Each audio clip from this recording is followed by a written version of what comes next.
সারাটা দিন পেটে কিচ্ছু যায়নি, একদম না খাওয়া। সেই কোন সকালে একটু ম্যাগি খাইয়েছিলাম, তো তারপরেও বমি করে দিয়েছে, তারপর সারাদিন কিছুই খায়নি। তো এখন বললাম কী খাবি, তো নিজেই বললো যে বিরিয়ানি খাবো। তো বিরিয়ানি নিয়ে এসেছি ওর জন্য একটা। তো মনে না, ওরে বাবা রে কি ঠান্ডা লেগেছে রে। নিয়ে তো এসছি, কিন্তু এই তো অবস্থা, সবারই হাঁচি হচ্ছে, কাশি হচ্ছে। সেটা চিকেন ঝাল হলে কিছু হয় না, তাই না? ভালো লাগছে? ওর মা সারাদিন খাই জানে আমার কাছে না, বাবা শুধু মশলা। ভালো লাগছে?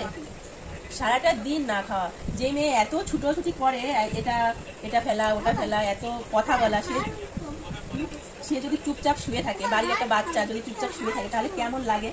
এটা যাদের বাড়িতে বাচ্চা নেই তারা বুঝবে না। বিরিয়ানি, হ্যাঁ আমি ভাতু বলে ফেলেছি, তাই তো আমার ভুল হয়ে গেছে। এটা হচ্ছে বিরিয়ানি, আমি ভাতু বলে ফেলেছি। এটা আমার খুব বড় অন্যায় হয়ে গেছে, তাই না? হ্যাঁ, কেন আমি শুধু তো বিরিয়ানিকে ভাতু বলবো? হ্যাঁ কেন? আমি বুঝতেই পারিনি মা।